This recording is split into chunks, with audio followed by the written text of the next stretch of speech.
Se você gosta dessas histórias reais e emocionantes, já se inscreve no canal para me dar uma força e comenta aí de qual cidade você está assistindo essa história. A primeira vez que ouvi o grito, pensei que fosse o vento cortando o milharal. Mas não era. O vento tem um som limpo, quase musical, quando passa pelas folhas secas do milho. Aquele grito era diferente. Tinha peso, tinha dor, tinha urgência. Era o tipo de som que corta o ar e fica pendurado ali, esperando que alguém faça alguma coisa. Pisei no freio. A caminhonete ergueu uma nuvem de poeira vermelha que subiu devagar, pesada como a tarde. Desliguei o motor. O silêncio que veio depois foi pior que o grito. Foi aí que eu vi. Duas meninas pequenas arrastavam baldes de milho pela terra batida. Descalças, o sol de fim de tarde batia naquele chão como se quisesse queimar até a memória do lugar. O ar cheirava a poeira, milho queimado e suor. Aquele suor de quem trabalha além do corpo, além da idade. A menor chorava baixinho, tentando esconder o rosto atrás dos cabelos embaraçados. Devia ter uns 7, 8 anos, não mais que isso. As pernas finas tremiam sob o peso do balde. Ela tropeçou, mas não largou a carga. Apenas se equilibrou e continuou. A mais velha caminhava na frente. Talvez tivesse 12 anos, talvez menos. A fome envelhece as crianças por dentro. Ela não chorava. Fingia ser forte. Erguia o queixo, mordia o lábio. Puxava o balde com as duas mãos cheias de arranhões. E eu sei que fingir força é a coisa mais triste que uma criança pode fazer, porque criança não deveria precisar ser forte. Criança deveria poder ser frágil, ser cuidada, ser protegida. Força é coisa que a gente aprende quando a vida arranca da gente o direito de ser criança. Eu vinha voltando da divisa de Goiás com Tocantins, depois de uma visita técnica nas plantações de um associado. 3 dias olhando lavoura, discutindo safra, calculando lucro. O céu estava pesado, cinza chumbo, anunciando chuva. Aquele tipo de chuva que vem de repente e não pede licença. Foi quando a vi. Do outro lado da cerca de arame farpado, uma mulher saiu da sombra como quem sai de uma trincheira. Lenço na cabeça, vestido desbotado, olhar duro como pedra de rio. Ela brandia uma mangueira de jardim como se fosse chicote. "Anda logo!" gritou. A voz dela rasgou o ar. "Vocês só comem depois de limpar o chiqueiro. Hoje tem serviço dobrado." A frase atravessou o vento como faca. A menor tropeçou de novo. O balde quase caiu. A mais velha olhou para trás, assustada, e acelerou o passo. A mulher deu 2 passos na direção delas e foi como se o mundo inteiro encolhesse. Eu fiquei ali, com as mãos no volante, o motor desligado, o coração batendo devagar demais. Podia ter seguido. Devia, talvez. Aquilo não era da minha conta. Eu tinha quilômetros para rodar antes da noite cair. Tinha reunião na segunda-feira. Tinha gado para conferir, maquinário para revisar, papelada para assinar. Mas o silêncio depois do grito me prendeu no banco. Tinha alguma coisa errada ali, errada demais. Olhei pelo retrovisor, vi a poeira assentando na estrada, vi as cercas se perdendo no horizonte. Vi minha vida inteira resumida naquele espelho, estradas vazias, terras sem fim e ninguém esperando por mim em lugar nenhum. Meu nome pouco importa, sou fazendeiro. Dono de terras que se perdem no horizonte, do tipo que você olha e não vê onde termina. Tenho maquinário de ponta, bois numerados com chip eletrônico, uma casa enorme com varanda de vista infinita. Tenho dinheiro no banco, investimentos, ações, títulos, tenho tudo. E não tenho nada. Desde que perdi minha mulher, a vida virou um deserto cheio de cercas e silêncio. Ela se foi faz 3 anos. Câncer. Rápido demais para a gente se despedir direito. Devagar demais para não doer em cada segundo. A riqueza me sobrou. A companhia me faltou. A casa ficou grande demais. O silêncio ficou pesado demais. E eu aprendi que dinheiro compra terra, gado, conforto, mas não compra o som de alguém rindo na cozinha, não compra o cheiro de café feito por mãos que te amam. Não compra a sensação de que você importa para alguém além de você mesmo. A estrada, para mim, virou uma forma de fugir. Fugir do vazio, fugir das lembranças, fugir do eco dos meus próprios passos na varanda. O som das cigarras, o cheiro do diesel, o gosto do café morno na garrafa térmica, tudo isso me faz lembrar que ainda existe vida fora dos papéis e contratos, que ainda tem mundo para ser visto, gente para ser conhecida, histórias para ser ouvidas. Mas naquele dia, a vida não me deixou fugir. Naquele dia, a vida me chamou de volta para a humanidade. Abri a porta da caminhonete, o ar quente me bateu no rosto. Coloquei o chapéu e desci devagar, pisando na poeira vermelha que grudava na bota. A mulher me notou, parou de gritar, virou o rosto, mediu-me com desconfiança, como quem mede um intruso, um perigo, uma ameaça. Caminhei até a cerca. "Boa tarde, senhora", falei, tirando o chapéu. "Tudo bem por aqui?" Ela não respondeu de imediato. Apenas me olhou de cima a baixo, como se calculasse quanto eu valia ou quanto problema eu podia trazer. "Tá tudo ótimo", respondeu seca, depois de um silêncio longo demais. "Isso aqui é assunto de família. Assunto de família." Quantas barbaridades já se esconderam atrás dessa frase. A mais nova deixou o balde cair. O milho se espalhou pelo barro, rolando em todas as direções. A menina congelou, olhos arregalados, boca entreaberta. O medo naquele rosto era tão real que quase dava para tocar.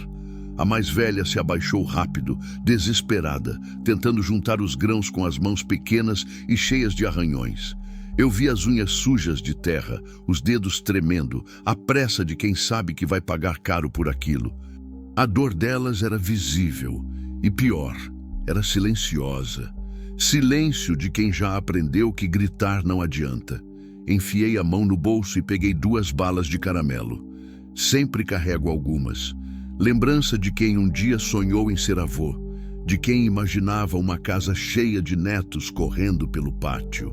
Sonho que morreu junto com minha mulher. Ergui a mão com as balas na palma aberta. "Posso deixar aqui para elas?" A mulher riu. Não foi um riso de alegria. Foi um riso de desdém, de desprezo, daqueles que cortam mais que qualquer palavra. "Elas não precisam de nada", disse, e a voz dela tinha veneno. "São minhas filhas. Minhas filhas." Como se isso fosse justificativa para qualquer coisa. Eu ia guardar as balas de volta, ia subir na caminhonete e seguir meu caminho. Mas quando virei para ir embora, vi algo que mudou tudo. A mais velha, rápida como um raio, pegou as balas que eu tinha deixado em cima do mourão da cerca. E o olhar que ela me lançou foi rápido, foi fugaz, foi quase imperceptível. Mas estava ali. Era um pedido que não precisava de voz. Era um grito silencioso, daqueles que só quem já esteve perdido consegue ouvir. Era uma súplica sem palavras. "Volta. Quer que eu continue com o capítulo 2? Continue alongando o próximo capítulo." Capítulo 2. Quando o céu desaba. Subi na caminhonete com o peso daquele olhar grudado no peito. As mãos no volante tremiam, não de medo, mas de raiva. Raiva daquilo tudo. Raiva de ter visto. Raiva de não poder fazer nada. Raiva de mim mesmo por pensar em ir embora. Girei a chave. O motor roncou, fiel como sempre. Joguei a marcha. A caminhonete avançou devagar pela estrada de terra, levantando poeira que subia e ficava suspensa no ar abafado. Olhei pelo retrovisor. A casa estava lá, pequena, torta, encostada num barranco que parecia prestes a desabar. Tijolo cru, telha velha, um muro de pedra irregular segurando a encosta. As meninas continuavam trabalhando, pequenas silhuetas contra o sol, que começava a se esconder atrás das nuvens pesadas. Acelerei, mas algo dentro de mim não acelerava junto. Algo dentro de mim tinha ficado para trás. naquela cerca, naquele olhar. Rodei talvez 1 quilômetro, talvez 2. A estrada era reta, monótona, empoeirada. De cada lado, milharais intermináveis balançavam com o vento que começava a soprar mais forte. O céu escurecia rápido, naquele jeito que só o sertão conhece, como se Deus tivesse apagado a luz de uma hora para outra. Olhei para o céu através do para-brisa sujo de barro seco. Nuvens negras se acumulavam como montanhas. O tipo de nuvem que carrega tempestade, destruição, medo. Raios cortavam o horizonte ao longe, ainda silenciosos, ainda distantes, mas vindo, sempre vindo. E foi aí que eu soube. Aquela casa não ia aguentar, aquele barranco ia descer, e aquelas meninas iam morrer. Não era pressentimento, não era paranoia, era certeza.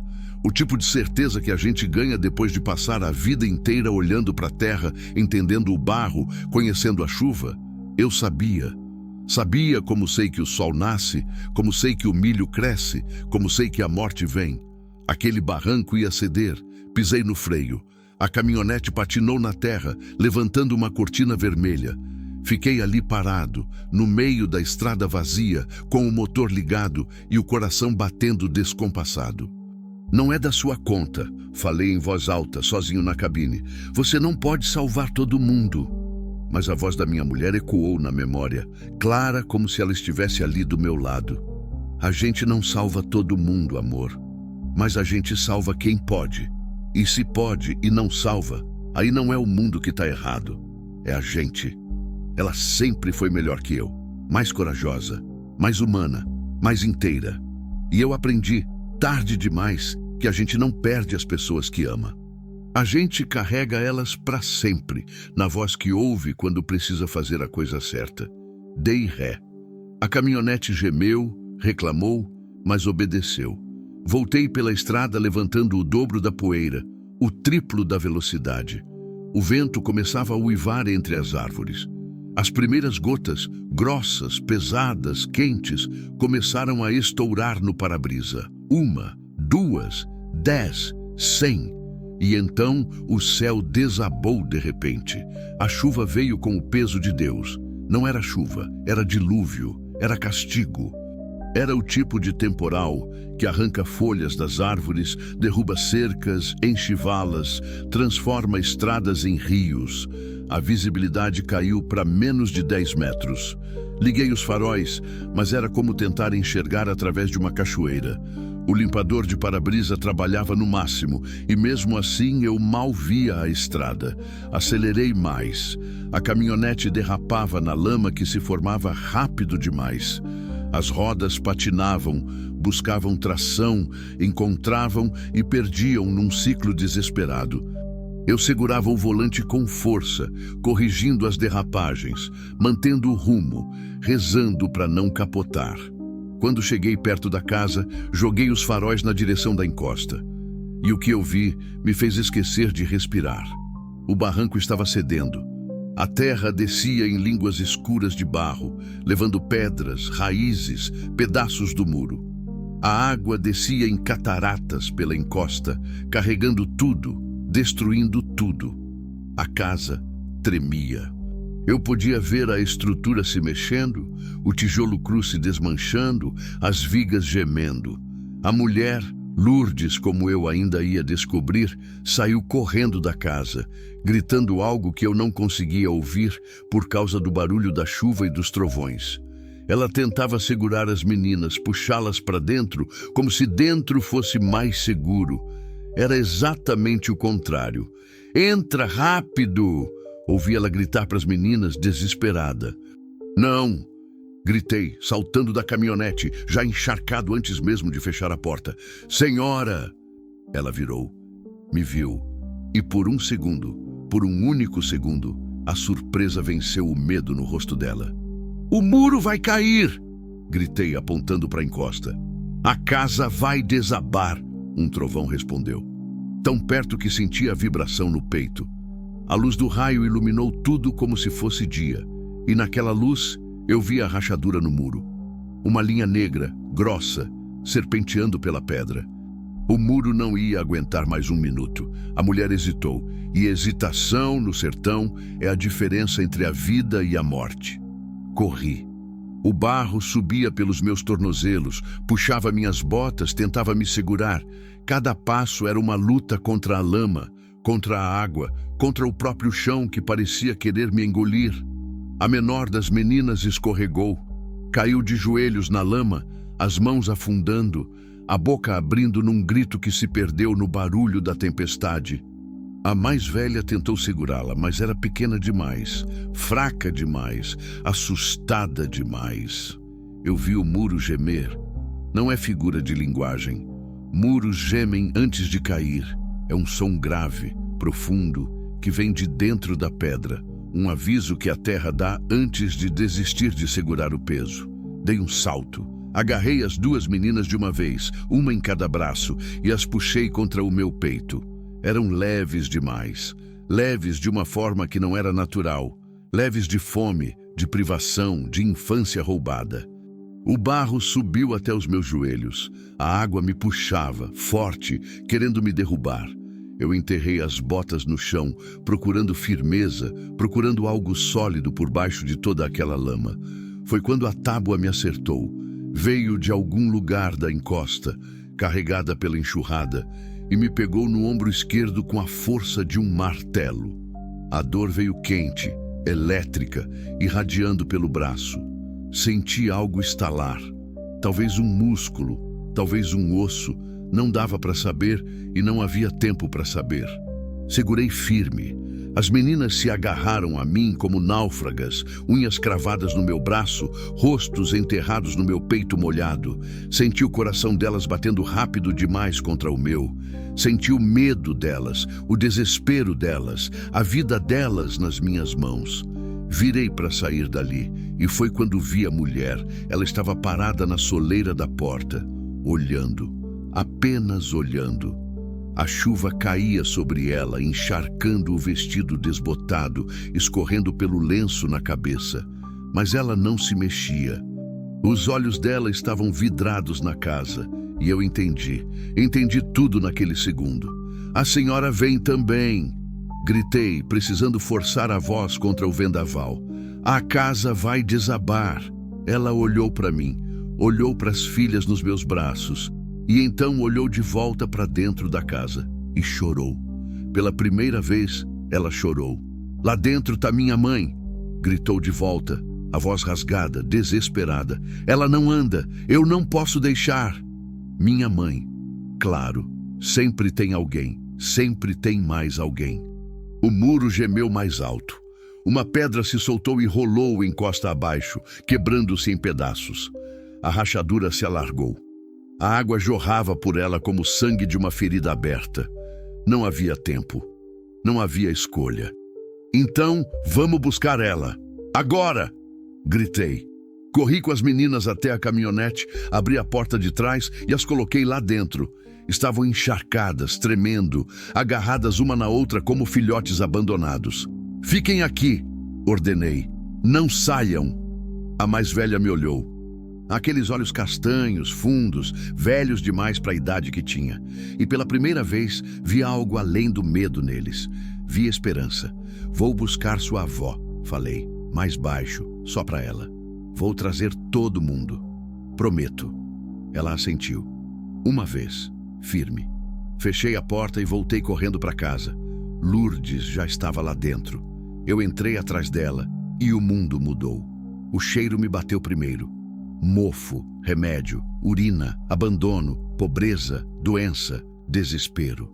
Era um cheiro que contava uma história inteira sem precisar de palavras. Uma história de gente que sobrevive, mas não vive. De gente que respira, mas não tem ar. A casa tinha 3 cômodos, talvez 4. Não dava para ver direito na penumbra. O teto pingava em vários lugares. O chão estava molhado, frio, irregular.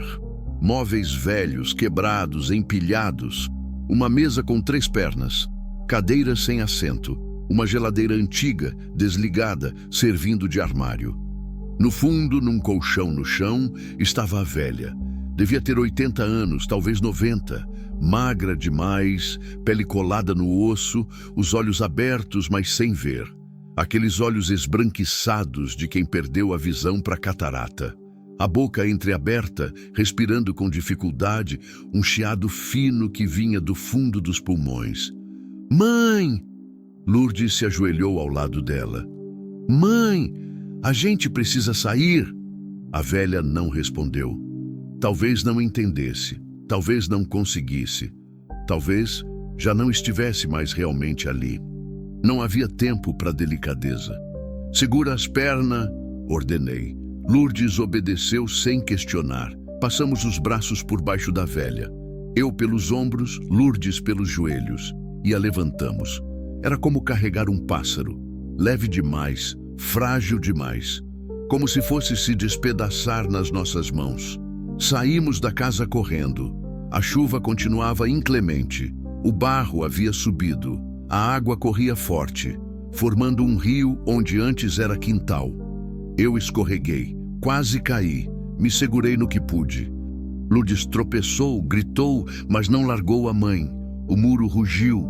Foi um som que eu nunca vou esquecer. Como se a terra gritasse, como se o mundo inteiro rachasse. Corre! Gritei. Corremos. A água puxava nossas pernas. O barro sugava nossas botas. A chuva cegava nossos olhos, mas corremos. Corremos porque era isso ou morrer. Alcançamos a caminhonete.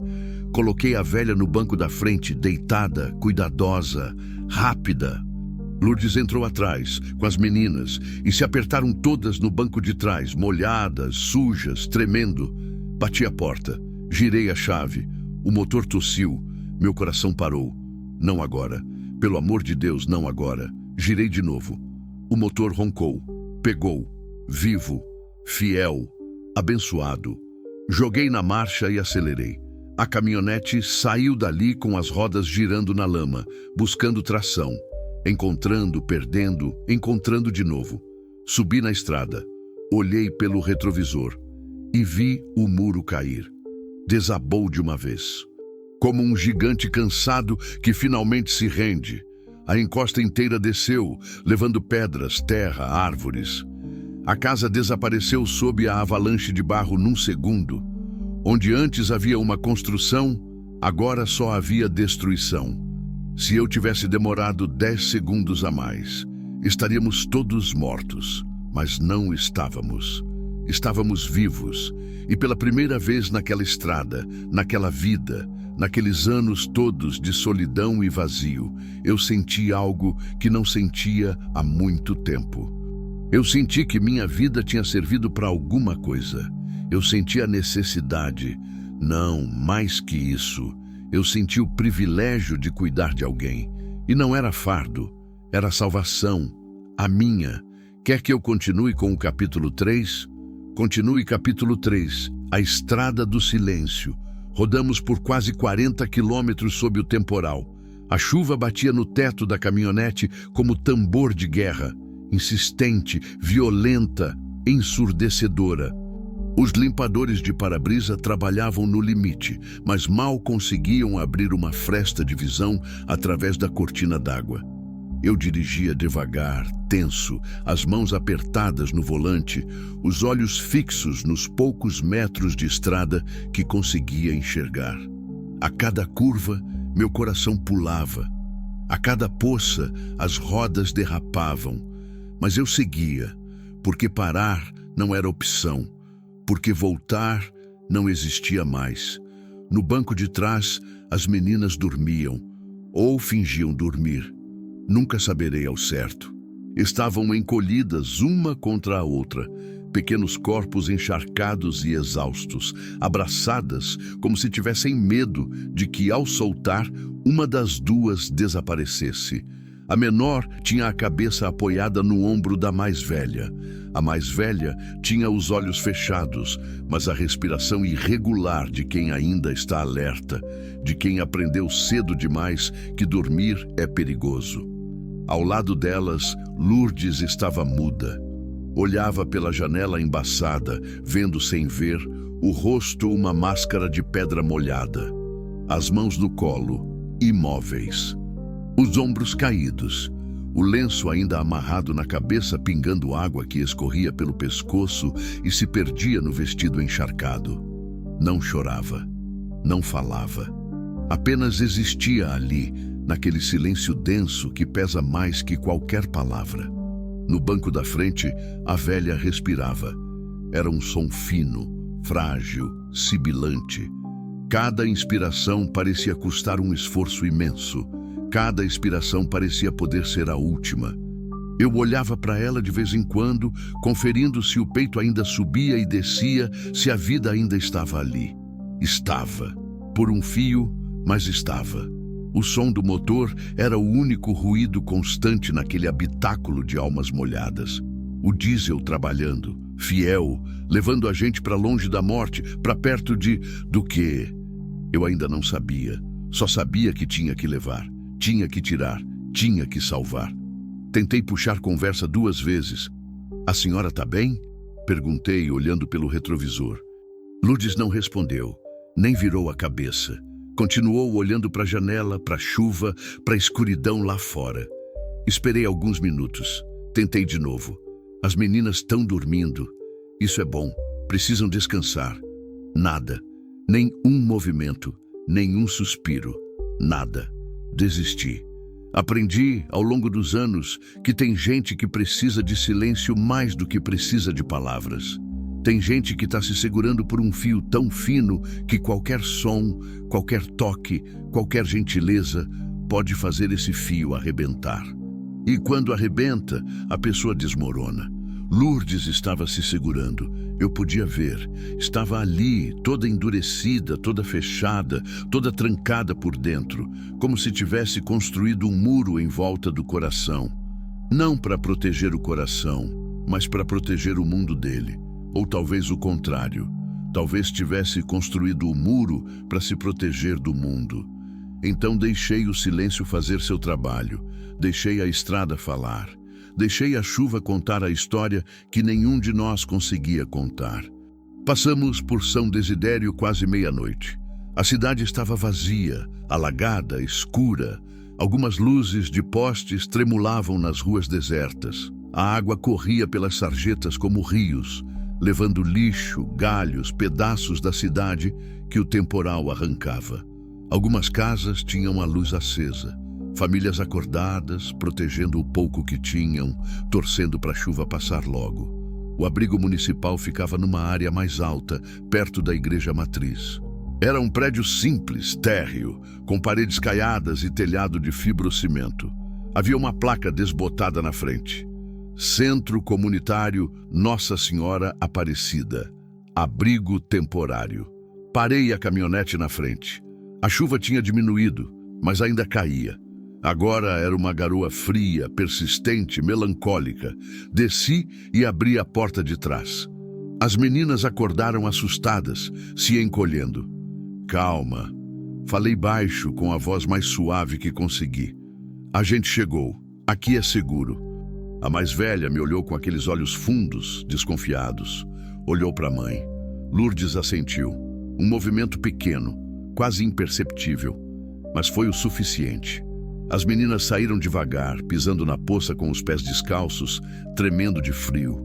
Ajudei Lourdes a descer. Ela não agradeceu. Não olhou para mim. Apenas saiu firme, como se recusar ajuda fosse uma questão de orgulho. Peguei a velha no colo.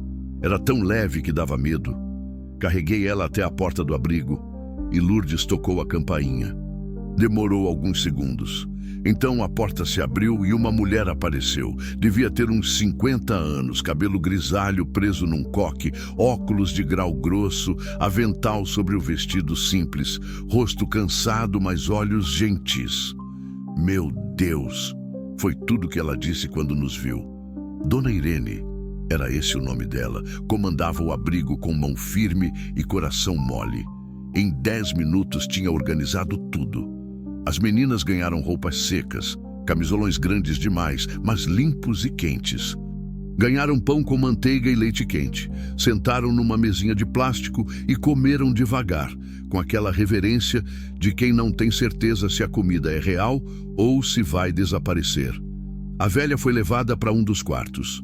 2 voluntárias, moças jovens, estudantes de enfermagem, começaram a cuidar dela. Mediram pressão, temperatura, checaram a respiração.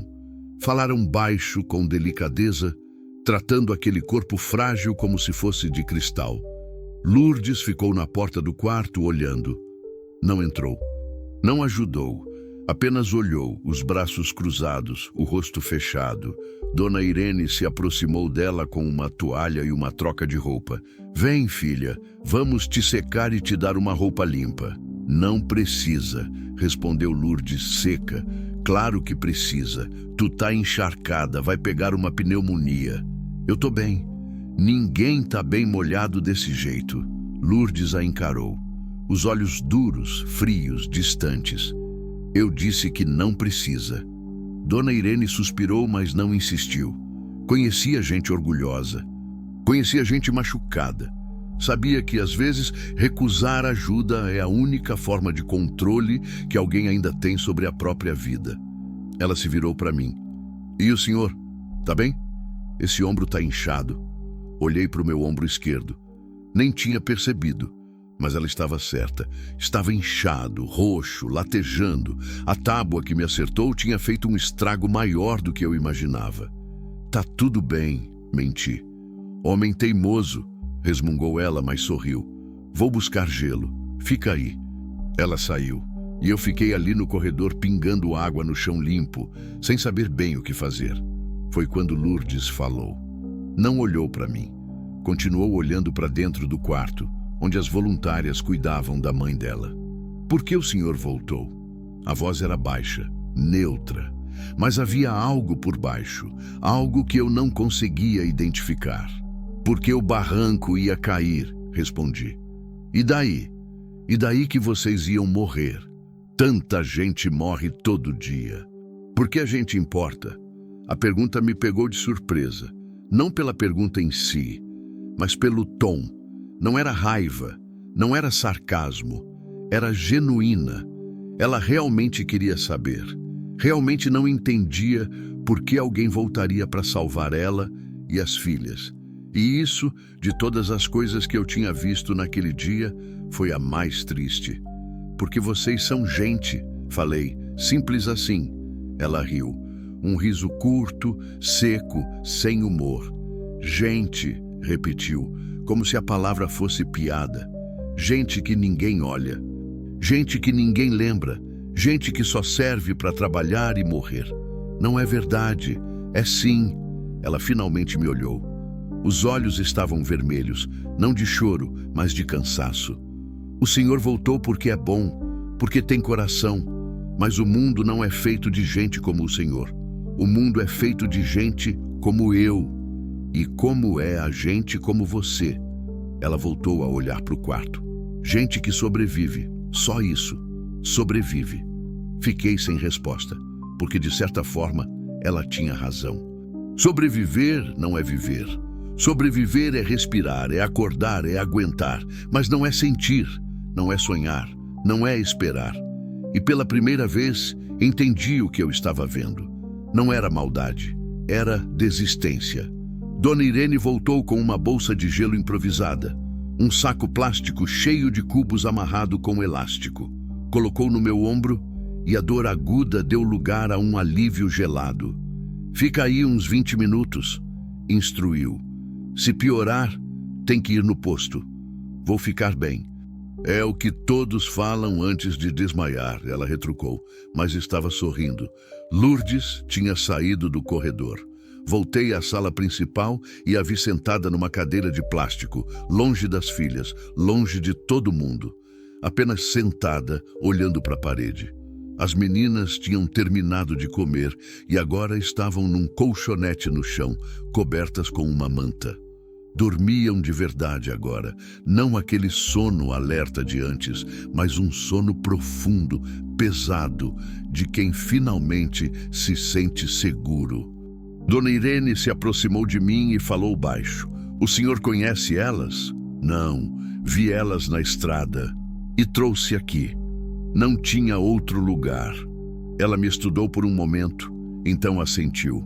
O senhor é um bom homem. Só fiz o que tinha que fazer. Se todo mundo fizesse o que tem que fazer, eu não precisava de um abrigo desses. Não soube o que responder. Ela suspirou e olhou para Lourdes, que continuava imóvel na cadeira. Ela não vai aceitar ajuda fácil, disse Dona Irene. Eu conheço esse tipo. Já vi muita gente assim. Gente que aprendeu que receber ajuda é mostrar fraqueza e que fraqueza dói mais que fome. Como eu ajudo, então? Não sei se pode. Tem gente que a gente só consegue acompanhar. A decisão de mudar tem que vir de dentro. Ficamos ali, os dois, olhando para aquela mulher de pedra sentada na cadeira de plástico. E eu pensei, quantas Lourdes existem por aí? Quantas pessoas endureceram tanto para sobreviver que esqueceram como é ser macio? Como é ser humano? Ela pode ficar aqui quanto tempo precisar? Perguntei. Pode. E as meninas também. Amanhã a gente resolve documentação, escola, essas coisas. Mas hoje elas só precisam descansar. E a mãe dela? Vamos cuidar. Tem uma médica que vem aqui às terças. Vou pedir para ela dar uma olhada. Assenti. Olhei para o relógio. Passava de 1 da manhã. Vou indo, já falei. Vai para onde? Para casa, tenho estrada ainda. Com essa chuva? Nessa hora? Ela me olhou como se eu fosse louco. Nem pensar. Tem um quarto de hóspedes ali atrás. Hoje o senhor dorme aqui. Ia argumentar, mas ela ergueu a mão. Não discute. Já salvou 3 vidas hoje. Pelo menos salva a sua também. E sorriu. Eu sorri de volta, porque ela tinha razão. E porque pela primeira vez em muito tempo, eu não queria estar sozinho. Quer que eu continue com o capítulo 4? Continue capítulo 4. As palavras que ninguém disse. Acordei com o cheiro de café. Não era um café qualquer. Era aquele café forte, encorpado, do tipo que a gente faz quando quer acordar o corpo e a alma juntos. O cheiro vinha de longe, atravessava o corredor, entrava pelo vão da porta e me puxava da cama como um chamado. Abri os olhos devagar. O quarto era simples. Uma cama de solteiro com lençol limpo, uma mesinha de cabeceira, um crucifixo na parede. A janela pequena deixava entrar um fio de luz, o sol começando a nascer depois da tempestade. Sentei na cama e senti o ombro. Doía. Doía pra caramba. Mas era uma dor suportável. Do tipo que lembra que você está vivo, que você usou o corpo para algo que valia a pena. Me vesti com a roupa que Dona Irene tinha lavado e secado durante a noite. Uma gentileza silenciosa daquelas que vale mais que qualquer palavra bonita. Calcei as botas ainda úmidas e saí do quarto. O abrigo estava acordando. Havia movimento na cozinha, vozes baixas, o som de pratos e panelas. Caminhei pelo corredor, seguindo o cheiro do café, e encontrei Dona Irene na cozinha, comandando 2 voluntárias mais jovens como um general comanda tropas. Bom dia, cumprimentei. Ela virou e sorriu. Aquele sorriso cansado de quem dormiu pouco, mas acordou grato. Bom dia. Dormiu bem? Melhor do que esperava. Café tá pronto. Se serve ali. Peguei uma caneca de alumínio e me servi. O café estava quente, forte, perfeito. Tomei o primeiro gole e senti a vida voltando para os ossos. Como estão elas? Perguntei. Dona Irene olhou para a sala ao lado, onde eu podia ver as meninas ainda dormindo no colchonete, enroladas na manta como casulos. Ainda dormindo. Devem ter dormido umas 10 horas seguidas. O corpo pediu. E a mãe? A velha passou bem a noite. Tá fraca, mas estável. Dona Lourdes ficou acordada do lado dela quase a noite toda. Ela tá aí? Tá lá no quarto ainda. Não quis comer nada. Não quis falar com ninguém. Assenti, tomando outro gole do café. Ela vai querer ir embora, falei. Eu sei. Dona Irene suspirou. Esse tipo sempre quer. Não tem como segurar. Legalmente, não. Eticamente, também não. Ela é adulta, não cometeu crime, não está em surto. A gente não pode prender ninguém aqui, mesmo que seja pelo bem da pessoa. Mas as meninas são outra história. Ela baixou a voz. Se eu ver que elas estão em risco, Eu chamo o conselho tutelar. Mas preciso de prova, entende? Preciso de algo concreto. E o que o senhor viu ontem, trabalho infantil, tratamento duro, é difícil de provar sem testemunha, sem flagrante, sem marca visível. Então elas voltam para a mesma vida? Espero que não. Mas eu já vi muita gente voltar, porque o inferno conhecido é menos assustador que o céu desconhecido. A frase ficou pendurada no ar entre nós, pesada como chumbo. Terminei o café em silêncio. As meninas acordaram perto das 9. A menor acordou primeiro, se espreguiçando e olhando ao redor com aquela confusão de quem não lembra onde está. Quando viu o teto diferente, as paredes diferentes, entrou em pânico. "Mãe!" gritou, a voz fina e assustada. A mais velha acordou de um pulo, alerta, protetora. Puxou a irmã para perto e olhou ao redor, procurando perigo, procurando ameaça. Dona Irene se aproximou devagar, agachando na altura delas. "Bom dia, meninas. Tá tudo bem, vocês estão seguras aqui." A mais velha não relaxou. Me viu de longe, encostado no batente da porta, e me reconheceu. Os olhos se arregalaram. "Lembra de mim?" perguntei, dando um passo à frente. "Eu trouxe vocês ontem, quando o barranco caiu." Ela assentiu devagar. "Sua mãe e sua avó também estão aqui. Todo mundo está bem." A tensão nos ombros dela diminuiu um pouco. "Eu sou Dona Irene", disse a senhora com a voz mais doce que conseguiu. "E vocês devem estar com fome, né?" As duas olharam uma para a outra. A menor assentiu. A mais velha hesitou, então assentiu também. "Ótimo, vem comigo que eu tenho pão quentinho, manteiga e leite." Elas se levantaram devagar, ainda desconfiadas, mas seguindo Dona Irene até a cozinha. Eu fiquei onde estava, apenas observando. A menor era mais solta, mais infantil. Olhava tudo com curiosidade. As paredes coloridas, os desenhos feitos por outras crianças pregados num mural, os brinquedos doados empilhados num canto. A mais velha não olhava nada. Mantinha os olhos baixos, as mãos apertadas, como se tivesse medo de tocar em algo, de gostar de algo, de querer algo. Ela já tinha aprendido que querer dói. Depois que as meninas comeram, devagar, em silêncio, com aquela educação assustada de quem tem medo de incomodar, Dona Irene se aproximou delas com papel e lápis de cor. "Querem desenhar um pouco?" A menor olhou para o papel com brilho nos olhos, mas olhou para a irmã mais velha primeiro, pedindo permissão. A mais velha assentiu. Foi só então que a pequena pegou o lápis e começou a desenhar. Primeiro tímida, depois mais solta. Fez uma casa, um sol, flores, um céu azul sem nuvens. Dona Irene se voltou para a mais velha. "E você, não quer desenhar também?" "Não sei desenhar", respondeu baixinho. "Não precisa saber, só precisa tentar." A menina olhou para o papel, pegou um lápis, mas não desenhou nada. Apenas segurou o lápis, olhando para a folha em branco como se fosse um abismo. E eu entendi. Ela não sabia por onde começar. Porque quando você passa a vida inteira sobrevivendo, você esquece como é criar, esquece como é imaginar, esquece como é sonhar. Me aproximei e me agachei ao lado dela. "Posso te contar um segredo?" Falei baixo, só para ela ouvir. Ela me olhou curiosa. "Eu também não sei desenhar, sou péssimo, mas sabe o que eu faço? Eu desenho mesmo assim, porque não precisa ficar bonito, só precisa ser meu." Ela ficou pensando nisso. Então, devagar, começou a mover o lápis. Fez uma linha, outra, um círculo torto, uma árvore estranha. E pela primeira vez, desde que eu a tinha visto, ela sorriu. Foi um sorriso pequeno, rápido, quase invisível, mas estava lá. Encontrei Lourdes no corredor, saindo do quarto onde a mãe estava. Ela tinha aceitado trocar de roupa. Vestia agora uma calça jeans doada e uma blusa simples de algodão.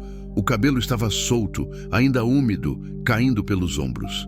Sem o lenço, sem o vestido velho, ela parecia outra pessoa. Parecia mais nova, mais cansada, mais humana. "Como está sua mãe?" perguntei. Viva! Respondeu seca, sem parar de andar. Acompanhei ela até a sala. Ela foi direto até as meninas que desenhavam na mesinha de plástico. Olhou os desenhos por cima do ombro delas, mas não disse nada. Não elogiou, não criticou, apenas olhou. As meninas sentiram a presença dela e ficaram tensas. A menor parou de desenhar. A mais velha abaixou a cabeça. O clima mudou na hora. Era como se uma sombra tivesse entrado na sala. Lourdes puxou uma cadeira e sentou de frente para elas, os braços cruzados, o rosto fechado. A gente vai embora, anunciou. As meninas não responderam. Apenas aceitaram, como sempre aceitaram tudo. Dona Irene, que estava perto, interveio. Dona Lourdes, a casa da senhora desabou. A senhora não tem para onde ir. Eu dou um jeito. E as meninas? Elas precisam ir para a escola. Elas trabalham comigo. Elas são crianças. Lourdes se levantou de uma vez, o rosto duro como pedra. Elas são minhas filhas. Eu sei o que é melhor para elas. Trabalhar descalças no sol quente é o melhor? A pergunta saiu da minha boca antes que eu pudesse segurar. Lourdes virou para mim, os olhos faiscando de raiva. O senhor não sabe nada da minha vida. Eu sei o que vi. Viu o quê? Viu criança trabalhando? No interior, todo mundo trabalha. Eu trabalhei desde os 5 anos. Minha mãe trabalhou, minha avó trabalhou. É assim que a gente sobrevive. Mas não precisa ser assim. Precisa sim. Ela deu um passo na minha direção, a voz subindo. O senhor acha que eu tenho escolha? Acha que eu posso botar elas numa escola, dar roupa boa, dar comida 3 vezes por dia? Eu não tenho dinheiro para isso. A voz dela ecoou pela sala. As meninas se encolheram, e então, pela primeira vez, eu vi a dor por trás da raiva, vi o desespero por trás da dureza, vi a mulher por trás da mãe que não sabia mais como ser mãe. Respirei fundo e falei mais baixo. Ninguém está julgando a senhora, Dona Lourdes. Então sim, todo mundo sempre tá. Não, a gente só quer ajudar. Eu não preciso de ajuda. O grito veio com tanta força que ela mesma se assustou. Ficou ali parada, ofegante, as mãos tremendo, os olhos vermelhos. E foi quando desmoronou. Não foi um choro comum. Foi um choro de quem segurou por tempo demais. Foi um soluço violento, doloroso, que saía do fundo do peito como se arrancasse pedaços dela.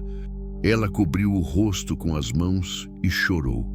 Chorou pelos anos de dureza, pelos homens que a abandonaram, pela pobreza que nunca deu trégua, pelas filhas que ela amava, mas não sabia como amar, pela mãe que ela carregava, mas que já não a reconhecia. Chorou porque estava cansada, cansada de ser forte, cansada de sobreviver, cansada de fingir que estava tudo bem quando nada estava bem. Dona Irene se aproximou devagar e colocou a mão no ombro dela. Vem, filha, senta aqui. Lourdes se deixou guiar até uma cadeira. Sentou e continuou chorando, o rosto nas mãos, os ombros sacudindo. As meninas olhavam assustadas, nunca tinham visto a mãe chorar. Eu me aproximei e me agachei na frente dela. Dona Lourdes, falei baixo, a senhora não precisa fazer isso sozinha. Ela levantou o rosto, os olhos inchados, vermelhos, molhados. Não sei fazer de outro jeito, sussurrou. Então aprende, a gente te ensina. E por quê? Porque vocês querem me ajudar, porque a senhora importa e as meninas importam e todo mundo merece uma chance. Ela me olhou por um longo momento e então, pela primeira vez, deixou o muro cair. Eu só queria... A voz dela falhou. Eu só queria que elas tivessem o que eu nunca tive, o que a senhora nunca teve. Mãe, a palavra saiu como confissão. Minha mãe nunca me abraçou, nunca me disse que me amava, só me botava para trabalhar. E eu jurei que ia ser diferente com minhas filhas. Mas eu virei igual, ou pior. Ela olhou para as filhas e o olhar estava cheio de culpa, de dor, de arrependimento. Eu não sei ser mãe, confessou. Nunca soube. Só sei sobreviver. E eu tô matando elas do mesmo jeito que me mataram. Ficou um silêncio pesado, Então a mais velha se levantou, caminhou devagar até a mãe. E pela primeira vez que eu testemunhei, abraçou ela. Não disse nada, apenas abraçou. Lourdes congelou. Como se não soubesse o que fazer, como se tivesse esquecido, como se recebe um abraço. Mas então seus braços se moveram, e ela abraçou de volta e chorou mais. E a mais nova se juntou ao abraço. E as três ficaram ali, agarradas uma à outra, chorando tudo que nunca tinham chorado. Dona Irene chorava também, discretamente enxugando os olhos com a ponta do avental. E eu senti o coração apertar de um jeito que não sentia há anos, porque aquilo não era só um abraço, era um recomeço. Quer que eu continue com o capítulo 5? Continue. Capítulo 5. O peso do amanhecer. Saí do abrigo perto do meio-dia. O sol já estava alto, quente, impiedoso, como se a tempestade da noite anterior nunca tivesse acontecido. O céu estava limpo, azul profundo, sem uma nuvem sequer, mas o chão contava outra história. Poças enormes, lama por todo lado, galhos caídos, pedaços de telha arrancados, cercas derrubadas. A caminhonete estava onde eu tinha deixado, coberta de barro seco até a metade das rodas. Entrei na cabine e fiquei ali sentado por um momento, apenas olhando pela janela embaçada. Lá dentro do abrigo, Lourdes tinha concordado em ficar. Não foi fácil. Ela resistiu, argumentou, tentou manter o orgulho de pé. Mas Dona Irene tinha um jeito, meio mãe, meio general, que não aceitava não como resposta. A senhora fica até a gente arrumar as coisas direito, tinha dito Dona Irene, firme, mas gentil. As meninas vão para a escola. A gente vai ver o que dá para fazer com a casa. E a sua mãe precisa de acompanhamento médico. Lourdes tinha baixado a cabeça, tinha assentido, não com alívio, mas com resignação, aquele tipo de aceitação de quem está cansado demais para continuar lutando. As meninas tinham olhado para mim antes de eu sair. A mais velha tinha vindo até a porta tímida, as mãos entrelaçadas na frente do corpo. Obrigada, tinha sussurrado. 2 sílabas, 4 letras, mas carregavam o peso de uma vida inteira. Eu tinha me agachado na frente dela e colocado a mão no ombro pequeno, cheio de arranhões, que já começavam a cicatrizar. Você é muito corajosa, tinha dito. Cuida da sua irmã. E deixa sua mãe cuidar de você também, tá bom? Ela tinha assentido, os olhos brilhando, não de lágrimas, mas de algo que eu não via neles antes. Esperança. Girei a chave. O motor roncou, fiel como sempre. Coloquei a marcha e saí devagar, desviando das poças, sentindo as rodas buscarem tração na lama.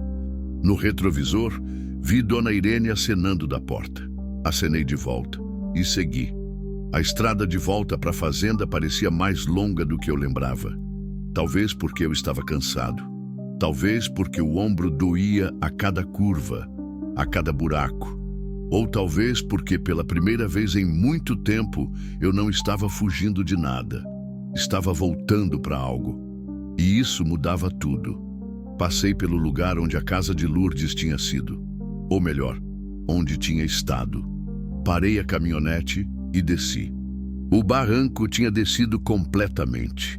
Era como se um gigante tivesse passado a mão por ali e apagado tudo.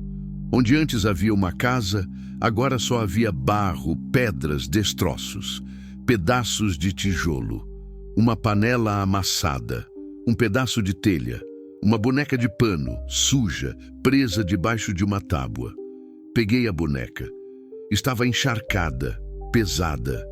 O rosto de pano estava manchado de lama, mas ainda dava para ver os olhos bordados, o sorriso costurado à mão. Alguém tinha feito aquilo com cuidado, com amor. Provavelmente Lourdes, em algum momento em que ainda tinha tempo para fazer coisas assim. Limpei a lama com a manga da camisa e coloquei a boneca no banco da caminhonete. Ia devolver. Não hoje, não amanhã, mas um dia. Quando as coisas estivessem mais calmas. Quando a vida delas tivesse recomeçado de verdade. Olhei mais uma vez para a destruição. 10 segundos. Se eu tivesse demorado 10 segundos a mais, elas estariam mortas. Todas. O pensamento me gelou. Mas então pensei, e se eu tivesse seguido? E se não tivesse voltado? E se tivesse ignorado aquele olhar da menina? Elas também estariam mortas. E eu estaria na minha fazenda, na minha varanda, tomando café e olhando o horizonte, sem saber que tinha deixado 3 vidas morrerem debaixo do barro. Subi na caminhonete e segui. Mas algo tinha mudado. Algo dentro de mim tinha acordado.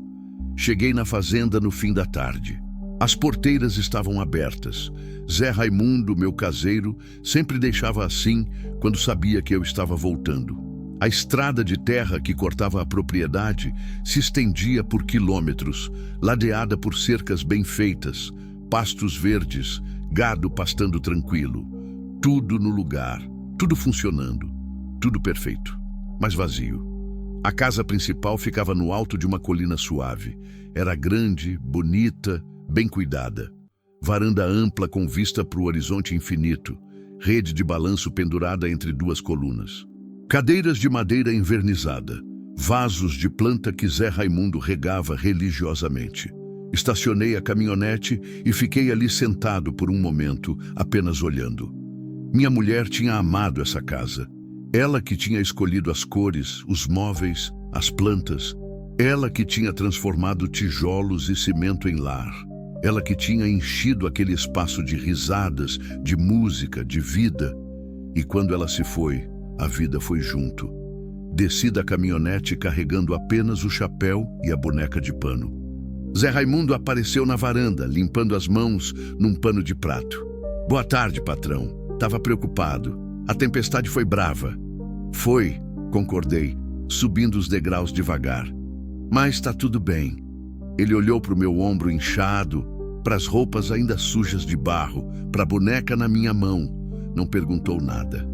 Zé Raimundo era assim, sabia quando falar e quando calar. E naquele momento calar era o certo. Tem café pronto, disse apenas. Obrigado. Entrei na casa. Estava tudo limpo, organizado, silencioso. O cheiro de café vinha da cozinha. A luz da tarde entrava pelas janelas grandes, pintando o chão de dourado. Era bonito, mas era vazio. Fui pro quarto, tomei banho, troquei de roupa. Passei pomada no ombro e tomei um analgésico. Voltei para a varanda com uma caneca de café e sentei na cadeira de madeira, olhando o horizonte. O sol começava a se pôr. O céu ganhava tons de laranja, rosa, roxo. As cigarras começavam seu canto. O vento trazia cheiro de terra molhada, de capim, de vida, e eu percebi algo. Pela primeira vez em 3 anos, eu não estava olhando para esse horizonte querendo fugir. Estava olhando para ele, querendo voltar. Voltar para quê? Ainda não sabia bem. Mas voltar. Zé Raimundo se juntou a mim na varanda depois de um tempo, com sua própria caneca de café. Ficamos em silêncio por alguns minutos, só olhando o sol descer. Então ele falou: "O patrão tá diferente." Olhei para ele surpreso. Diferente como? Não sei explicar, mas tá. Ele tomou um gole do café, mais leve talvez, ou mais pesado, não sei bem. Pensei nisso. Acho que aprendi uma coisa ontem, falei. O quê? Que ter terra, gado, dinheiro, isso não é riqueza de verdade. E o que é? Ter por quem voltar. Zé Raimundo ficou quieto por um momento, então assentiu devagar. A patroa dizia isso. Dizia? Dizia que o senhor era rico de terra, mas pobre de companhia. Ela dizia que ia mudar isso, que ia encher essa casa de gente. Senti o peito apertar. Minha mulher sempre quis filhos, a gente tinha tentado, mas não veio. E quando finalmente decidimos adotar, o câncer veio primeiro. E levou não só ela, mas todos os sonhos que a gente tinha construído juntos. Ela tinha razão, falei, a voz embargada. Eu sou pobre de companhia. Era, corrigiu Zé Raimundo, mas talvez não precise mais ser. Olhei para ele confuso. O que quer dizer? Ele deu de ombros. O senhor voltou diferente. Não sei o que aconteceu lá na estrada, mas aconteceu alguma coisa. E talvez essa coisa seja o começo de encher essa casa de gente de novo. Fiquei olhando para o horizonte e pensei nas meninas, em Lourdes, na velha que mal respirava, em Dona Irene e sua tropa de voluntárias. Pensei em como aquelas pessoas tinham entrado na minha vida em menos de 24 horas. E em como eu não queria que saíssem. Zé, falei devagar, formando o pensamento enquanto falava. Você acha que dá para reconstruir aquela casa? Qual casa? A que desabou ontem, no caminho de São Desidério. Ele me olhou pensativo. Dá, mas por quê? Porque tem gente precisando. Gente que o senhor conhece? Gente que eu salvei. Ele ficou quieto. Então sorriu. Um sorriso pequeno, mas genuíno. A patroa ia gostar disso. Acho que ia. Então vamos fazer. Não vai ser barato. O senhor tem dinheiro. E vai dar trabalho. Eu tenho tempo. Sorri. E pela primeira vez em muito tempo, era um sorriso verdadeiro. Passei a noite na varanda olhando as estrelas. Não conseguia dormir. Não por insônia, mas porque minha cabeça estava cheia demais. Cheia de planos, cheia de ideias, cheia de algo que eu tinha esquecido como era. Propósito. Peguei o celular e liguei para Dona Irene. Atendeu no terceiro toque, a voz rouca de sono. Alô? Dona Irene? É o fazendeiro. Desculpa ligar tarde. Tá tudo bem? Aconteceu algo? Não, tá tudo bem. Eu só queria saber se a senhora pode me dar o número de um engenheiro, alguém de confiança. Engenheiro? Para quê? Para reconstruir uma casa. Silêncio do outro lado. Então ela riu. Um riso baixo, caloroso. O senhor é um bom homem. A senhora já disse isso. E vou continuar dizendo até o senhor acreditar. Desliguei com o número anotado e o coração mais leve. Olhei para a boneca de pano que eu tinha deixado na mesinha ao lado da cadeira. A gente vai consertar as coisas, falei para ela, sabendo que era ridículo falar com uma boneca. Mas precisava dizer em voz alta, precisava ouvir, precisava acreditar. A gente vai consertar as coisas.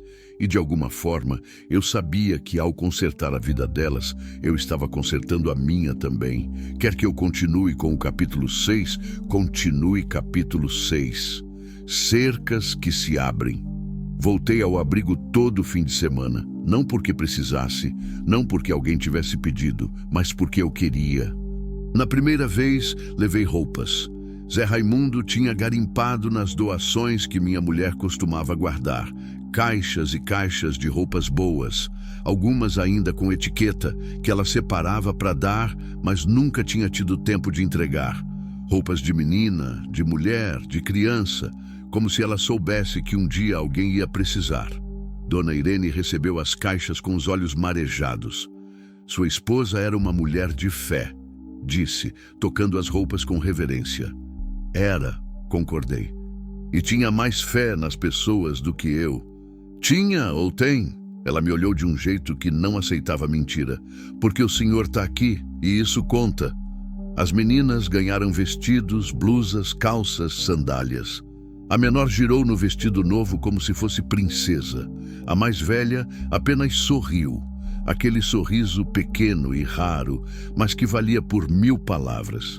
Lourdes pegou uma blusa floreada, simples, mas bonita, e ficou olhando para ela como se fosse algo impossível de possuir. Pode ficar, falei. Foi feita para ser usada. Ela não respondeu.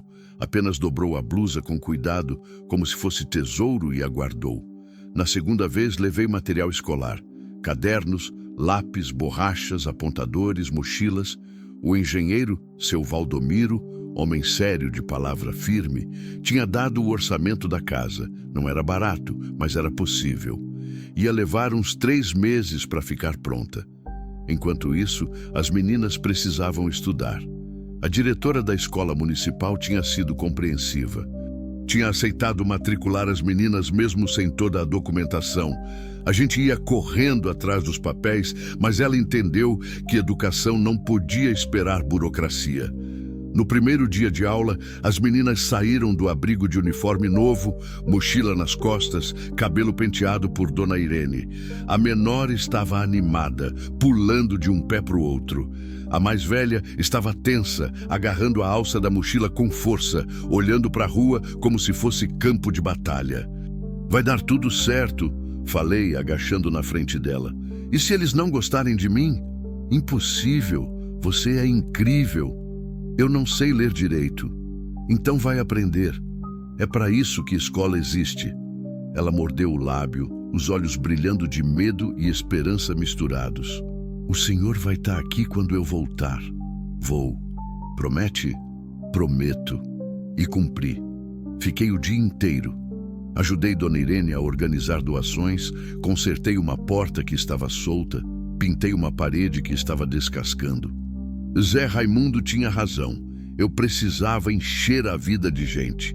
E aquele lugar, aquelas pessoas, tinham se tornado parte da minha vida sem eu perceber. Quando as meninas voltaram no fim da tarde, vieram correndo. A menor me abraçou com força, contando tudo num atropelo de palavras.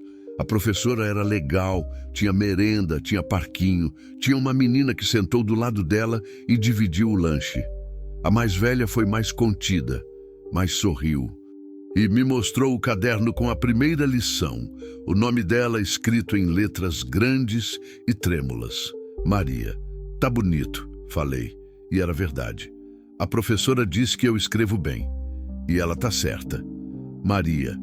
Agora eu sabia o nome dela. Segurou o caderno contra o peito como se fosse medalha de ouro. E talvez fosse, porque para quem nunca teve nada, ter o próprio nome escrito num caderno é ter o mundo inteiro nas mãos. Lourdes demorou mais para abrir. Nas primeiras semanas, ela era uma fortaleza. Não aceitava ajuda fácil, não falava muito. Ficava o dia inteiro cuidando da mãe, dando comida na boca, trocando roupa, limpando, ajeitando. Dona Irene oferecia revezamento, oferecia descanso, oferecia companhia. Lourdes recusava.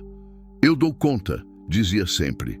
Mas eu via o cansaço se acumulando, via as olheiras ficando mais fundas, via os ombros ficando mais curvados.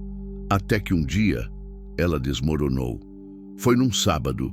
Cheguei cedo, trazendo materiais de construção que seu Valdomiro tinha pedido. Quando entrei no abrigo, ouvi o choro. Vinha do quarto da velha. Corri. Encontrei Lourdes ajoelhada no chão, ao lado da cama, segurando a mão da mãe. A velha estava consciente, os olhos abertos, perdidos, olhando para algum lugar que só ela via. Ela não me reconhece, Lourdes disse entre soluços. Eu falei mãe e ela me olhou como se eu fosse estranha. Dona Irene estava ali, tentando confortar, mas Lourdes não aceitava. Eu cuidei dela a vida inteira, continuou, a voz quebrando. Desde que eu era criança, eu deixei de viver para cuidar dela, e agora ela nem sabe quem eu sou. Sentei no chão ao lado dela. Não falei nada. Às vezes palavras atrapalham. Apenas fiquei ali. Depois de um tempo, Lourdes limpou o rosto com as costas da mão. Desculpa, não queria fazer cena. Não foi cena, foi verdade. Ela me olhou, os olhos vermelhos, o rosto cansado. Por que o senhor está fazendo isso? Gastando tempo, dinheiro, tudo isso? Por quê? Porque eu posso. Isso não é resposta. É sim. Respirei fundo. Eu passei 3 anos da minha vida fugindo de tudo, da casa vazia, da solidão, da dor. E quando encontrei vocês naquela estrada, percebi uma coisa. A gente não cura sozinho. A gente cura cuidando. Cuidando de quem? De quem precisa. E de si mesmo ao mesmo tempo. Ela ficou quieta, processando. Eu não sei cuidar de mim, confessou baixinho. Só sei cuidar dos outros. Então talvez seja a hora de aprender. Como? Deixando alguém cuidar de você também. E ela olhou para mim, olhou para Dona Irene, olhou para as próprias mãos, calejadas, rachadas, envelhecidas antes do tempo. E pela primeira vez assentiu. Tá, disse. Tá bom. Foi um começo pequeno, mas foi um começo. A casa começou a subir rápido. Seu Valdomiro era homem de palavra, trouxe uma equipe boa, gente trabalhadora e em um mês já tinha alicerce, parede, estrutura do telhado. Eu ia lá toda semana conferir e sempre levava as meninas junto. Maria ficava encantada vendo os pedreiros trabalharem. Fazia 1000 perguntas. Como isso? Como aquilo? Por que isso? Por que aquilo? Os homens riam e explicavam com aquela paciência de quem já foi criança um dia. A menor, Joana, descobri que se chamava, corria pelo terreno como se fosse parque. E Lourdes olhava em silêncio. Um dia, ela se aproximou de mim enquanto eu conversava com seu Valdomiro sobre acabamento. "Isso tudo é pra gente?" perguntou, a voz hesitante. "É. Por quê? Porque vocês merecem um teto que não vai cair, paredes que vão proteger, um lugar para chamar de lar." Ela ficou olhando para a construção, para o tijolo novo, limpo, forte, para o telhado que começava a ganhar forma, para as janelas que iam deixar a luz entrar. "Eu não sei como agradecer." "Não precisa agradecer, só precisa recomeçar." "E se eu não souber como?" "Ninguém sabe, a gente aprende no caminho." Ela olhou para as filhas, que brincavam no terreno. "Elas estão diferentes", disse quase para si mesma. "Mais leves, mais felizes." "E você?" Ela pensou por um longo momento. "Eu tô tentando. É tudo o que a gente pode fazer. Tentar." Ela sorriu. Pequeno, tímido, mas genuíno. E eu soube que o muro estava finalmente caindo. 2 meses depois, a casa estava pronta. Não era mansão, mas era sólida. 3 quartos, sala, cozinha, banheiro, telhado bom, janelas grandes, piso liso, pintada de branco com detalhes azuis, as meninas que escolheram as cores. No dia da mudança, meio mundo apareceu. Dona Irene e as voluntárias trouxeram móveis doados, a escola mandou material escolar, a igreja local doou roupas de cama, panelas, pratos. O pessoal da construção voltou para ajudar a carregar tudo. E eu trouxe a boneca, aquela que eu tinha achado nos destroços meses atrás. Dona Irene tinha lavado, costurado os rasgos, até feito um vestidinho novo. Estava como nova. Dei para Joana. Ela pegou com os olhos arregalados, como se fosse o presente mais valioso do mundo. "É minha?" perguntou sussurrando. "É sua." Ela abraçou a boneca com força e correu para mostrar para a irmã. Lourdes se aproximou de mim na varanda da casa nova. Ficamos ali, lado a lado, olhando o movimento de gente ajudando, de gente sorrindo, de gente construindo algo maior que paredes e teto. "Obrigada", ela disse. "Já disse que não precisa agradecer." "Preciso sim." Ela me olhou e os olhos estavam úmidos, mas firmes. "O Senhor me devolveu algo que eu tinha perdido." "O quê?" "Esperança." Fiquei sem palavras. Ela sorriu e entrou na casa. E eu fiquei ali, na varanda, sentindo o sol no rosto, o vento trazendo cheiro de terra e vida. Zé Raimundo se aproximou, carregando uma caixa de mantimentos. "Tá feliz, patrão?" Pensei na pergunta. "Tô", respondi. "Acho que pela primeira vez em muito tempo eu tô." "A patroa tá orgulhosa." "Você acha?" "Tenho certeza." Olhei para o céu azul, limpo, infinito, e senti que ele tinha razão. Minha mulher sempre quis que essa fazenda fosse mais que terra e gado. Sempre quis que fosse família. E talvez, de um jeito torto, de um jeito inesperado, ela tinha conseguido. Porque família não é só sangue, é quem você escolhe salvar. E quem escolhe salvar você de volta. Quer que eu continue com o capítulo 7, o capítulo final? Continue alongando o próximo capítulo? Capítulo 7. Quando as cercas viram pontes. 6 meses depois, a vida tinha encontrado seu ritmo. Um ritmo novo, diferente, cheio de movimento e propósito. O tipo de ritmo que faz a gente acordar cedo, não porque precisa, mas porque quer. Porque tem algo esperando. Porque tem gente que importa. As manhãs na fazenda tinham mudado. Antes eu acordava com o silêncio, aquele silêncio pesado de casa grande e vazia, onde cada passo ecoa e cada palavra morre antes de chegar em algum lugar. Acordava, tomava café sozinho na varanda, olhava o horizonte e sentia o vazio me engolir um pouco mais a cada dia.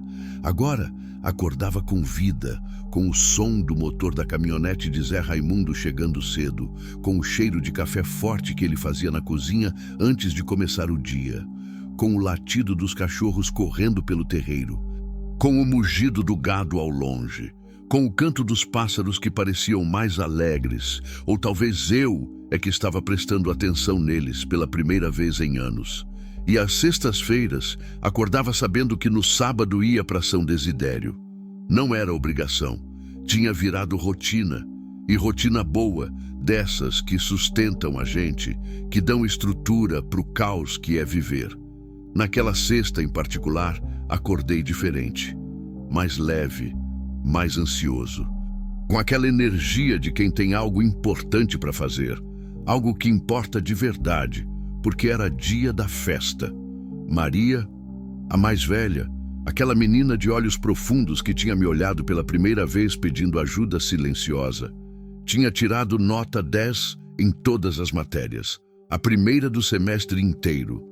A professora tinha ligado para Lourdes chorando de emoção. Tinha dito que nunca tinha visto uma criança se dedicar tanto, aprender tão rápido, florescer tão completamente. Que Maria era exemplo para a turma inteira, que tinha futuro brilhante pela frente. Lourdes tinha me ligado logo em seguida. A voz dela estava diferente, mais alta, mais clara, sem aquele peso de pedra que carregava antes. Ela tirou 10, tinha dito, e eu podia ouvir o sorriso na voz. Em tudo, tudo. Eu sabia que ela ia conseguir. Ela quer fazer uma festa, pequena, mas quer. E eu não sei como fazer festa. Então a gente aprende junto. Tinha ficado um silêncio do outro lado. Então, o senhor vem? Claro que vou, não perderia por nada. E não ia mesmo. Saí da fazenda cedo, antes do sol nascer completamente. Zé Raimundo já estava na cozinha, preparando as coisas que eu ia levar. Um bolo que ele mesmo tinha feito, a receita da minha falecida sogra, que ele guardava como tesouro, refrigerantes, salgadinhos, balões, enfeites. Tá parecendo pai indo para a festa de filha, comentou ele, meio sério, meio brincando. Parei o que estava fazendo. A frase me pegou de surpresa. Não pela ironia, mas pela verdade que carregava. Eu não tinha filhos, nunca ia ter, mas de alguma forma, sem perceber, tinha começado a cuidar daquelas meninas como se fossem minhas, ou não minhas, porque elas tinham mãe, mas como se importassem para mim da forma que filhos importam. É meio isso mesmo, admiti. Zé Raimundo sorriu, aquele sorriso raro dele que valia por abraço. A patroa tá feliz. Você sempre diz isso, porque é verdade e porque o senhor precisa ouvir. Encarreguei tudo na caminhonete. Balões no banco de trás, bolo protegido numa caixa no chão, refrigerantes numa caixa de isopor com gelo. Parecia pouco, parecia muito. Dependia do ângulo. Para quem tem tudo, era quase nada. Para quem nunca teve nada, era o mundo. A estrada até São Desidério estava diferente. Tinha sido recuperada depois da enchente. O asfalto estava novo em alguns trechos. As placas tinham sido consertadas. As cercas estavam de pé. O milharal tinha voltado a crescer, verde e denso, balançando com o vento. Passei pelo lugar onde tudo tinha começado. Diminuí a velocidade, quase parando. Era ali, naquela curva, daquele lado da estrada. Ali, 6 meses atrás, eu tinha ouvido um grito e decidido parar. Ali, tudo tinha mudado. Olhei pelo retrovisor, vi a minha vida inteira refletida naquele pedaço de vidro empoeirado. A estrada que eu tinha percorrido, as escolhas que tinha feito, as cercas que tinha decidido abrir. Acelerei de novo, mas diferente de antes, não estava fugindo. Estava indo. Cheguei na casa de Lourdes perto das 10 da manhã. A casa estava linda. Lourdes e as meninas tinham enfeitado tudo. Balões coloridos na varanda, faixas de papel crepom penduradas nas janelas. Toalha xadrez na mesa do lado de fora, flores do campo num vaso improvisado, música tocando baixinho num radinho velho. Era simples, era humilde, mas era feito com amor. E isso valia mais que qualquer decoração cara. Desci da caminhonete e fui recebido como família. Joana, a menor, veio correndo e me abraçou as pernas, gritando: "Tio, tio, você veio?" Tio. A primeira vez que ela me chamou assim, alguns meses atrás, eu tinha engasgado. Tinha ficado sem reação. Mas ela tinha repetido natural, como se sempre tivesse sido assim. E Lourdes não corrigiu. E Maria não estranhou. E de alguma forma eu tinha me tornado tio. Claro que vim, falei bagunçando o cabelo dela. Ia perder a festa da Maria. Ela tá nervosa, contou Joana em voz de segredo. Tá no quarto se arrumando faz uma hora. É porque é dia especial. Você trouxe presente? Trouxe! Seus olhos brilharam. Lourdes saiu de dentro da casa secando as mãos num pano de prato. Estava diferente, muito diferente. O cabelo estava solto, limpo, brilhando ao sol. Usava um vestido simples, mas bonito, florido, que Dona Irene tinha dado. Tinha um leve sorriso no rosto, não forçado, não educado, mas genuíno. Parecia 10 anos mais nova, parecia viva. "Bom dia", cumprimentou. "Bom dia, tá tudo lindo." "As meninas que fizeram, eu só ajudei." "Você fez mais que ajudar." Ela sorriu envergonhada e desviou o olhar. Ainda tinha dificuldade com elogios. Ainda não estava acostumada a ouvir que era boa em algo. Mas aos poucos estava aprendendo. Descarreguei as coisas da caminhonete. Zé Raimundo tinha caprichado no bolo. 3 camadas, recheio de chocolate, cobertura lisa. Não era profissional, mas era feito com cuidado. Lourdes cobriu a boca quando viu. "É muito", disse a voz embargada. "É o suficiente. Não sei como pagar." "Não precisa pagar, só precisa comemorar." Ela me olhou por um longo momento, os olhos brilhando, não de lágrimas tristes, mas daquelas lágrimas que vêm quando a gente percebe que não está mais sozinho. "Obrigada", disse baixinho.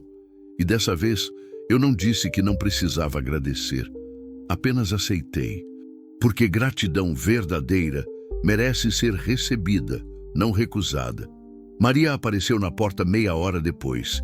Estava usando o vestido que eu tinha trazido meses atrás. Um vestido azul claro com flores brancas que tinha pertencido à minha sobrinha antes dela crescer.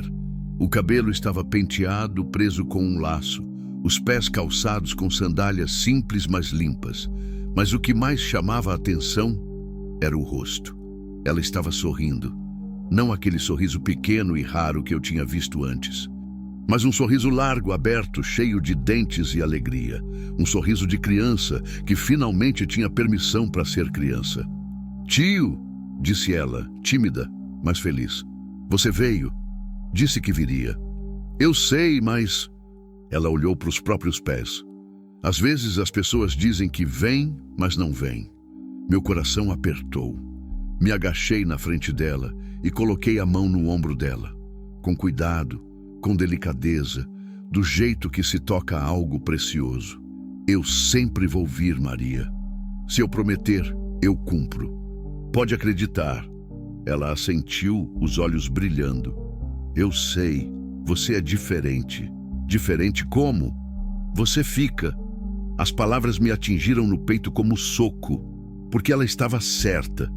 O mundo delas era feito de gente que ia embora, pai que abandonou, padrasto que machucou, vizinhos que viravam o rosto, gente que passava e não voltava.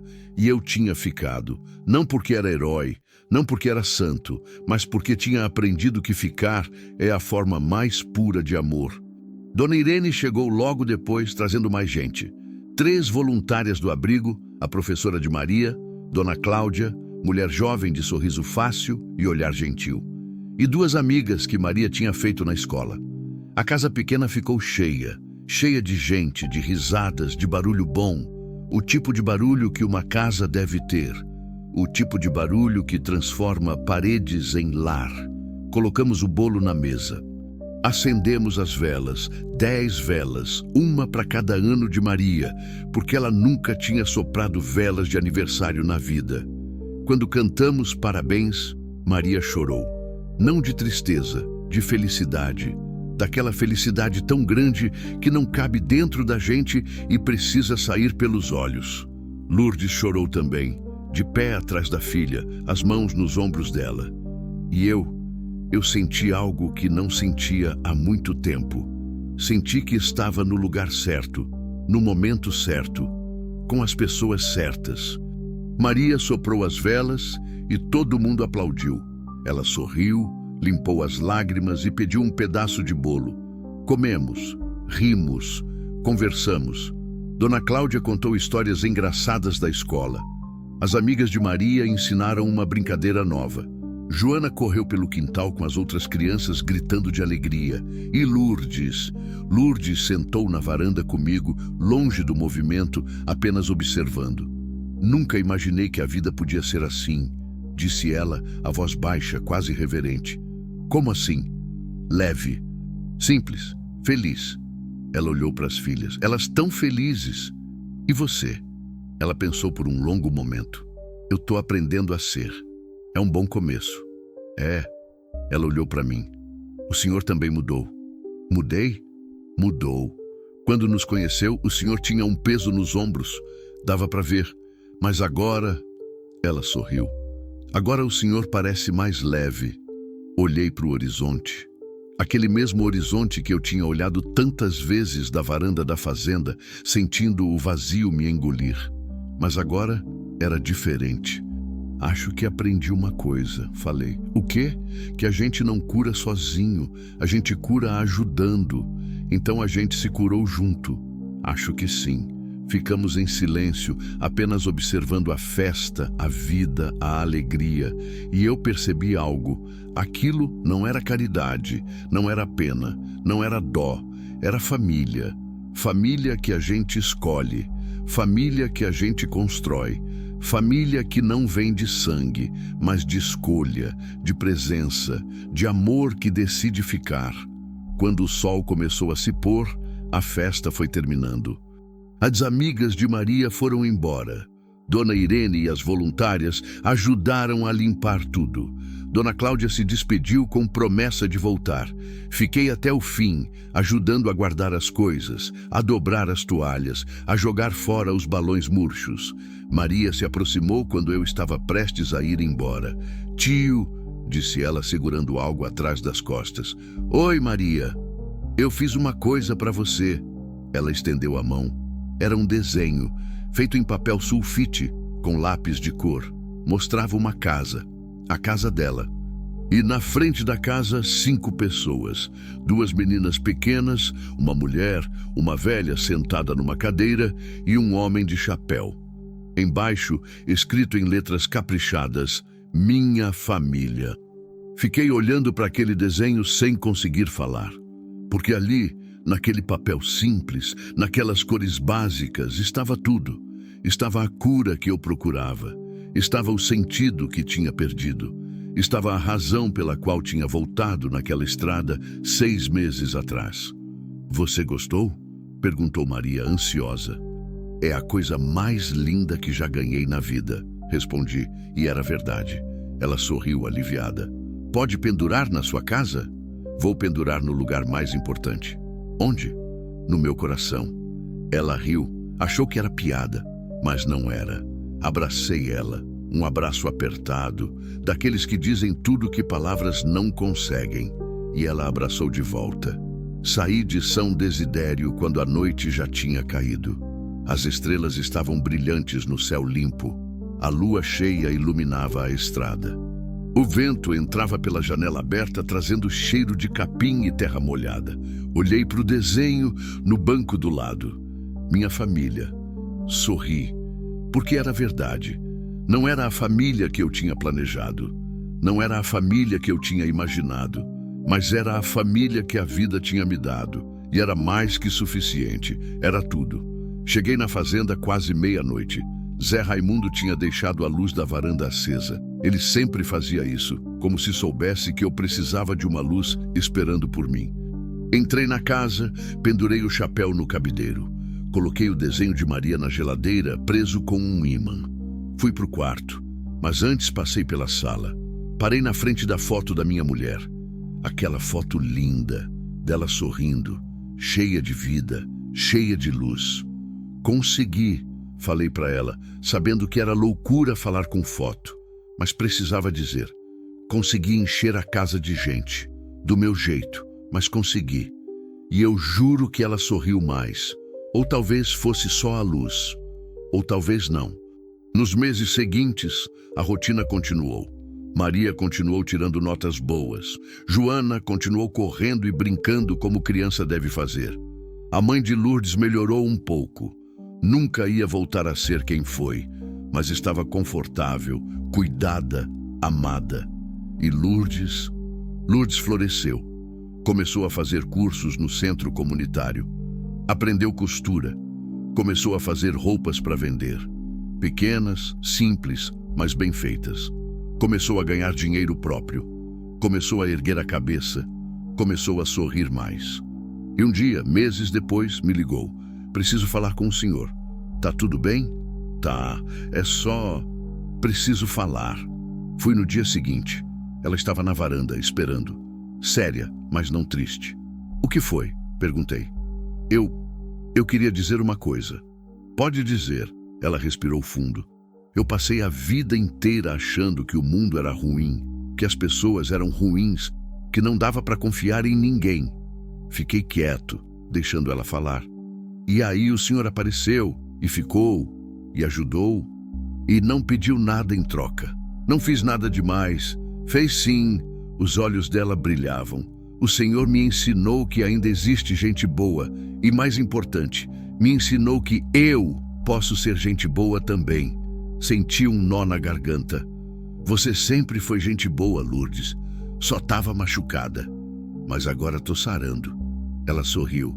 Aquele sorriso que tinha levado meses para aparecer, mas que agora era cada vez mais frequente. E é por causa do Senhor. Não, é por causa de você. Você escolheu sarar. Eu só ajudei. Ela deu um passo à frente e me abraçou.